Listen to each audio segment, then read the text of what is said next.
Лекциянын темасы Кыргызстандын түндүгүнүн Россия империясына каратылышы. Бул маселенин маңызын түшүнүү үчүн адегенде 18-кылымдын экинчи жарымынан 19-кылымдын ортосуна чейинки Орта Азиядагы, анын ичинен Кыргызстандагы саясий кырдаалга көңүл буруу зарыл. Ошол мезгилде Кыргызстан географиялык жана уруулук бытырандылыкка туш келген. Кыргызстандын түштүгү 18-кылымдын 80-жылдарында Кокон хандыгына толук баш ийген. Ал эми Кыргызстандын түндүгүндөгү уруулар өз алдынча жашап, анын жетекчилери бири-бири менен тирешип, эрегишип турган. Ошол кезде Түркістан чөлкөмү өнүккөн 3 державанын колониялык объектиси болгон. Бир жагынан Орта Азияга, Индияга бекем орношуп алган Великобритания империясы көз артып турган. Экинчи жагынан бул чөлкөмдү өзүнө канатташ жаткандыктан Россия империясы басып алууга аракеттене баштаган. Үчүнчү жактан Кытай империясы ушул чөлкөмдү өзүнө каратып алууну көздөгөн мезгил эле. Ошол учурда күч ала баштаган Кокон хандыгы биз жогоруда айткандай Кыргызстандын түштүгүн басып алып, түндүк жагын каратып алып, ал жакта өзүнүн бийлигин бекемдөөгө аракет кылган. Ошол эле учурда канатташ жаткан казактын уруу башчылары, султандары Кыргызстандын жерине, байлыгына көз артып, улам-улам чабуул жасап турушкан. Буга 1770-жылдардын ортосунда Абылай хандын 30 000 аскер менен Кыргыз жерине басып кирип, элди канга бөлөп, кыргынга учураткандыгы күбө. Мына ушундай кыйын кырдаалда Кыргыз элин кантип сактап калыш керек, Кыргыз жерин кантип сакташ керек деген чоң маселе турган. Бул маселени чечүү уруу башчыларынын чоң милдети эле. Ушуга байланыштуу Түндүк Кыргызстанда өзүнүн аброю боюнча чоң бий катары эсептелген Тынай бийдин уулу Атаке Баатыр 1785-жылы чүйгө түндүктөгү уруулардын башчыларын чакырып курултай уюштурат. Бул курултайда бир маселе коюлат. Негизгиси бул кыйын кырдаалда Кыргыз элин жана Кыргыз жерин канткенде сактап калабыз деген маселе талкууланган. Талкуунун жүрүшүндө бир топ бийлер Кокон хандыгына динибиз, тилибиз бир болгондуктан Кокон хандыгына эле биротоло баш ийип, эли жерди сактасак деген пикирди айтат. Экинчилери бул Чыгыш Түркістандагы Кытай бийлигине баш ийип, ошолордун канат астында жашообузду улантсак деген пикирди айткан. Курултайда Атеке бий бөлөк бийлердин оюна келбеген өзүнүн пикирин билгизет. Атеке бий элди сактап калыш үчүн күчтүү душмандарга каршы күчтүү өнөктөш керек. Ошондуктан биз Орусия империясы менен дипломатиялык мамиле түзүп, достук мамилени чыңдашыбыз керек деген сунушун айтат. Курултайдын жүрүшүндө Атеке бийдин сунушу жактырылып, Россияга элчи жөнөтүү маселеси чечилген. Элчи катарында мурунтан Россияда жашап, орус тилин билип, орус салтын билип калган Абдрахман Кучак уулун жөнөтмөк болушат. Ага жардамчы катарында Шергазы тандалган. Кыргыздардын биринчи элчилиги Санкт-Петербургка баруу үчүн адегенде 1785 жылы 23 августта Омскидеги Сибир генерал губернаторуна барып жолугат. Анын макулдугу менен орус аскерлеринин коштоосунда почта жолу аркылуу кыргыз элчилери Санкт-Петербургка аттанган. Кыргыз элчилери 1785 жылы 29 декабрда Санкт-Петербургка жетип, падышанын кабыл алуусун күтөт. Россиянын падышасы Екатерина II кыргыз элчилерин 1786 жылы 15 мартта кабыл алып, Атеке бийдин каты менен таанышкан. Элчилик 1788 жылы 14 сентябрда гана өзүнүн мекенине кайткан. Бул элчиликтин башчысы Абдрахман Кучаковдун ооруп калгандыгына байланыштуу болгон.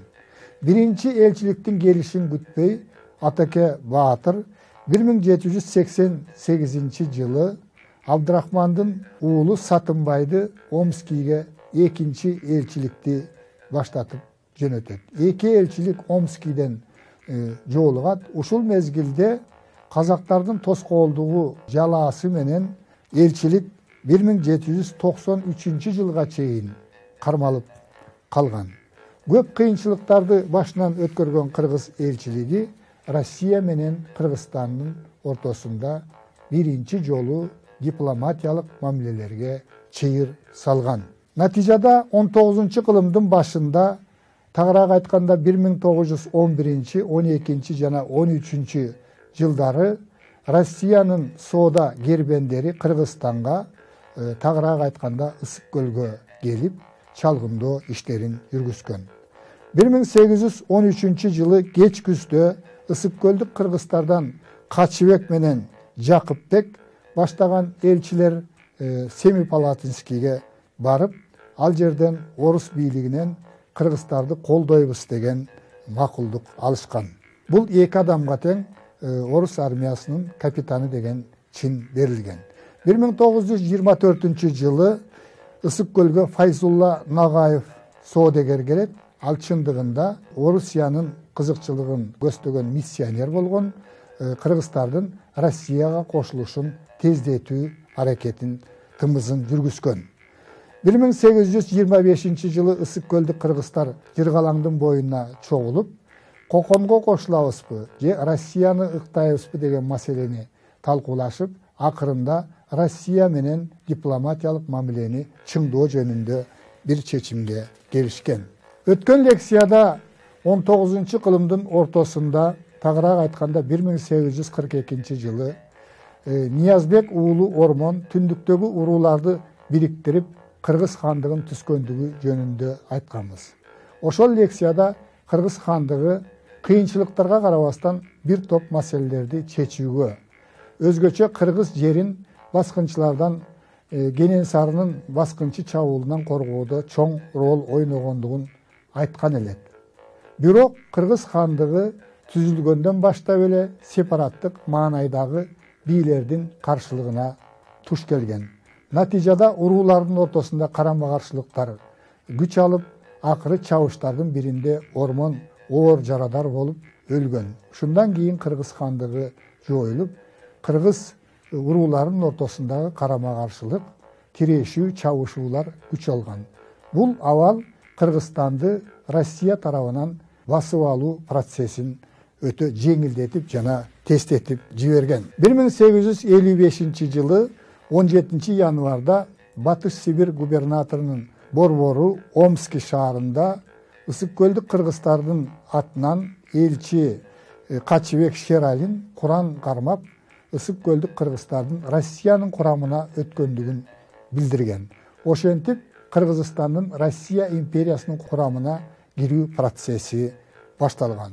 19-кылымдын 60 жылдары Жети суу аймагы Кокон хандыгы менен Россия империясынын талашкан чөлкөмүнө айланып, эки мамлекеттин ортосунда күрөш күч алган. Чүйдүн чоң манаптары адегенде Кокон хандыгын колдоп, Кокон хандыгына баштаган. Мисалы Жантай Карыбек уулу өзүнүн уулу Шабданды Кокон ордосуна кызматка жөнөткөн. 1860 жылдардын башында Россияга жол бербөө үчүн Кокон хандыгы Чүй жергесине өзүнүн аскерлеринин санын көбөйтө баштаган. 1860 жылы 23 августта орус аскерлери Симбермандын командачылыгы астында Верныйдан чыгып 28 августта Токмок чебин басып алган. Андан кийин Симбермандын аскерлерине Колпаковскийдин аскерлери кошулуп, ушул эле жылы 31 августта Пишпек чебин ээлеп алган. 1861 жылы Канатша жана Алымбек Датка жетектеген Кокон аскерлери бул чептерди кайрадан калыбына келтирген. Эки өлкөнүн жетишүү үчүн чечүүчү салгылашуусу 1861 жылы 20 октябрда Узун Агачтагы Кара Кастек өңүрүндө өткөн. Бул салгылашта Кокондун аскерлери Россиянын аскерлеринен жеңилген.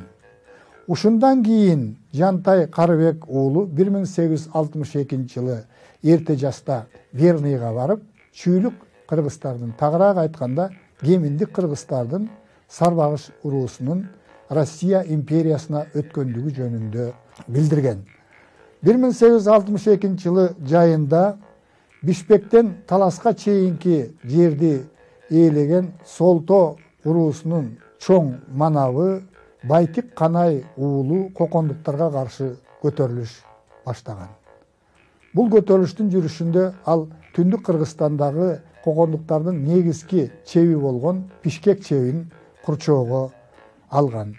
Чепти алууга өзүнүн күчү жетпесине көз жеткенден кийин ал Верныйдагы орус аскерлерине кайрылып, Колпаковский 1200 куралдуу аскерлерди баштап келип, Кокондун чебин ээлеп, аны талкалаган, сарбаздар колго түшүп берген. Бирок Солто элинин бир бөлүгүн жетектеген Жангарач Маймыл өңдүү чоң манаптар Россияга кошулууну каалабай, Талас тарапка көчүп кетип, 2 жылдан кийин гана, тагыраак айтканда 1864 жылы Россиянын бийлигин тааныган. Алар менен кошо ошол Таластагы Кушчу, Саруу, Кытай уруулары дагы Россиянын курамына кирген. Россия бийлиги Тянь-Шанды каратууга өзгөчө көңүл бурган. Эгерде Тянь-Шанды каратканда Россия Кашкар менен, Чыгыш Түркүстан менен Кыргызстандын жери аркылуу түз байланышмак.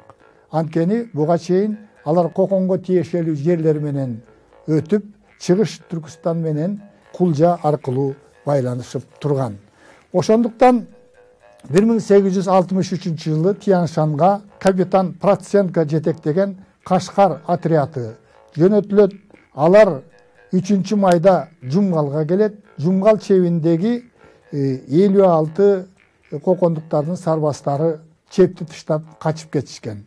Орус аскерлери Соңкөл аркылуу Акталаага келет. Куртка чебине келген мезгилде Курткадагы сарбаздарды Тайлак Баатырдын уулу Осмон жетектеген кыргыздар Россиянын солдаттары келгенче эле кууп чыккан болот. Осмон Тайлак уулу 1863 жылы июлда Токмок уездинин начальниги майор Загряжскийдин аскерлик тобун курчоого алып, аны аз жерден жок кылып кое жаздаган. Бул аскерлик топту жок кылаарда Шабдан Баатыр өзүнүн жигиттери менен барып, арага түшүп, Осмон Тайлакты көндүрүп, Загряжскийдин отрядын куткарып калган. Осмон Тайлак уулу Россияга баш ийүүнү каалабай, Чыгыш Түркүстанга көчүп кеткен. 1867 жылы гана ал өзүнө тиешелүү 3000 түтүн эли менен Россияга баш ийип берүүгө аргасыз болгон. Сарбагыш уруусунун чоң манабы айтылуу Orman хандын уулу Үмөталы дагы Россияга баш ийүүдөн баш тарткан. Ал 1863 жылы 19 июлда Куртканын эки чат деген жеринде подпоручик Зубаревдин чакан отрядын курчоого алган. Бул отрядты жок кылып коердо дагы Шабдан Баатыр ортого түшүп, 40 солдаттан турган Зубаревдин отрядын ажалдан аман сактап калган. Үмөталы дагы Россияга баш ийүүнү каалабай, Кашкарга кошулуу үчүн көчүп барган. Бирок Кашкардын улугу Жакыпбек Үмөталынын келишин жактырган эмес. Ошондуктан Үмөталы ал жерге байыр ала албай, кайрадан кайтып келип 1867 жылы Россия бийлигине багынып берүүгө аргасыз болгон. 1863 жылы жазында Черик уруусунун чоң манабы Турдуманбет Тоймат уулу Россия империясына кошулуу жөнүндө кат жазган. 1863 жылы 13 октябрда Черик уруусунун элчилери Омскиде Россия бийлигине өткөндүгү тууралуу ант беришкен.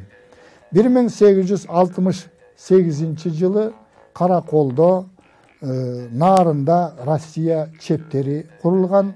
Буга чейин эле 1867 жылы Каракол менен Токмокто отурукташтыруу боюнча пункттар ачылып, 1868 жылдан баштап орустар Кыргызстанга көчүп келе баштаган. 1860 жылдары Россиянын бийлиги Кыргызстандын түндүгүнө орногон. Бул процессте ыктыярдуулук менен катар куралдуу күч колдонулган. Ошентип Кыргызстандын өнүгүү жолунда Россия менен байланышкан жаңы доор башталган.